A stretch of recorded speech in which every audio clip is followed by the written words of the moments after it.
Hi friends, நம்ம இப்போ Korea போகிறதுல இது 2வது விலாகு. இப்போ நம்ம எங்கே இருக்கோம்னு பார்த்தீங்கன்னா, நம்ம மலேசியா குலாலம்பூர்லேருந்து நம்ம இப்போ கொரியா போகிறதுக்கு ஃப்ளைட்டுக்கு போயிட்டுருக்கோம். நம்ம எதில் போகிறோம்னு பார்த்தீங்கன்னா, நம்மள ஏர்போர்ட்லேயே ஒரு மெட்ரோ இருக்குது. அது வழியாகவே நம்ம போயிடலாம் அந்த லொக்கேஷனுக்கு. இந்த மெட்ரோன்னு பார்த்தீங்கன்னா காசு எதுவும் கிடையாது, ஃப்ரீ டிரான்ஸ்போர்ட் தான். ஏர்போர்ட்டுக்குள்ளேயே நம்ம ஒரு டெர்மினல்லேருந்து இன்னொரு டெர்மினல் போகிறதுக்கு யூஸ் பண்ணிக்கலாம். ஒரு வழியாக நம்ம ஏற வேண்டிய டெர்மினல்னா ஏர்போர்ட்டுக்குள்ளேயே வாட்டர் ஃபால்ஸ் மாதிரி ஒரு இடம் இருந்தால் அங்கேருந்து ஃபோட்டோ ஷூட் எடுத்துட்டோம். ஏன்னா கொஞ்சம் டைம் இருந்துச்சு நமக்கு நெக்ஸ்ட்டு போர்டிங் எல்லா செக்கிங் முடிச்சுட்டு நம்ம போர்டிங் பாஸ் வாங்கிட்டு உள்ளே வந்துட்டோம். இப்போ அடுத்து பார்த்தீங்கன்னா நம்ம ஃப்ளைட் ஏற கிளம்பிட்டு இந்த ஃப்ளைட்டு பார்த்தீங்கன்னா போன ஃப்ளைட் மாதிரி இல்லாமல் இது ரொம்ப பெரிய ஃப்ளைட்டு. பரவாயில்ல, ரொம்ப நல்ல வசதியாகவே இருந்துச்சு. நம்ம இப்போ உள்ளே தான் ஏற போயிட்டுருக்கோம். இப்போ வந்து நம்ம சீட்டில் உட்காந்துட்டோம். ஃப்ளைட்டை நல்ல விதமாகவே டேக் ஆஃப் பண்ணிட்டு வெற்றிகரமாக நம்ம டேக் ஆஃப் ஆகி மேலே போயிட்டோம். டேக் ஆஃப் ஆகி கொஞ்ச நேரத்துலேயே நம்மளுக்கு சாப்பாடு வந்துடுச்சு. சிக்கன் குழம்பு அந்த இதெல்லாம் கொடுத்துருந்தாங்க. இப்போ பாருங்கள், இது வந்து சன்செட் ஆகிற டைமு. எப்போ பார்த்தீங்க ஸ்கை வழியாக 7 மணி நேரம் ட்ராவலுக்கு அப்புறம் பார்த்தீங்கன்னா நம்ம சவுத் கொரியா வந்து அடைச்சிட்டோம். இன்னும் நம்ம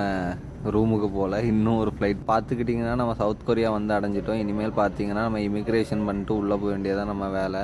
பார்த்துக்கிட்டிங்கன்னா நம்ம இமிக்ரேஷன் பண்ண தான் போயிட்டுருக்கோம். வழியில் பார்த்தீங்கன்னா அவங்க இதெல்லாம் போட்டிருந்தாங்க. நல்ல வழியாகவே இருந்துச்சு, நல்லா அழகாக இருந்தது. அதை பார்த்தபடியே நம்ம அப்படியே நடந்து இமிக்ரேஷன் பண்ணலான்னு பார்த்தா இவ்வளோ பெரிய கியூ ஃப்ரெண்ட்ஸ். இதை கடந்து தான் நம்ம போயிட்டு இமிக்ரேஷன் சக்ஸஸ்ஃபுல்லாக முடிச்சுட்டு வெளியே பேக்கேஜ் எடுக்க வந்தாச்சு. நம்ம நைட் ஆகிட்டு இருக்கனால இங்கே இருக்க லோக்கல் மார்ட்டில் நம்ம சாப்பிட்லான்னு வாங்கிட்டோம். இங்கே நம்ம செல்ஃபாக பில் போட்டுக்க வேண்டியதான். என்ன வேணுமோ அதை செக் பண்ணிட்டு ஸ்கேன் பண்ணிட்டு நம்ம பே பண்ணிக்க வேண்டியதான். நெக்ஸ்ட்டு பார்த்தீங்கன்னா பக்கத்துலேயே நம்மளுக்கு ஓவன் இருக்கும். அங்கே போயிட்டு நமக்கு தேவையானதை அந்த எடுத்தோம்ல அதை ப்ரீ ஹீட் பண்ணிட்டு அப்படியே சாப்பிட்டுக்க வேண்டியதான்.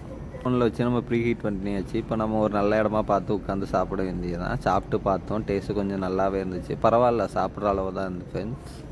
முடிச்சுட்டு அப்படியே வெளியே வந்துட்டு நம்ம அடுத்த ஸ்டேஷன் போகணும். அடுத்த ஏர்போர்ட்டு நம்மளுக்கு இங்கே இது வந்து இன்டர்நேஷ்னல். அடுத்து டொமஸ்டிக் போகணும்.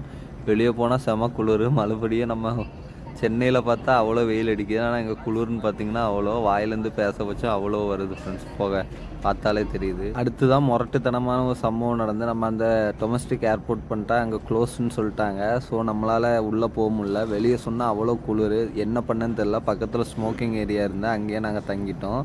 இனிமேல் என்ன நடந்துச்சுன்னு கண்டினியூவாக பார்க்குறது. சப்ஸ்கிரைப் பண்ணாமல் மறக்காமல் பாருங்கள் எல்லோரும்.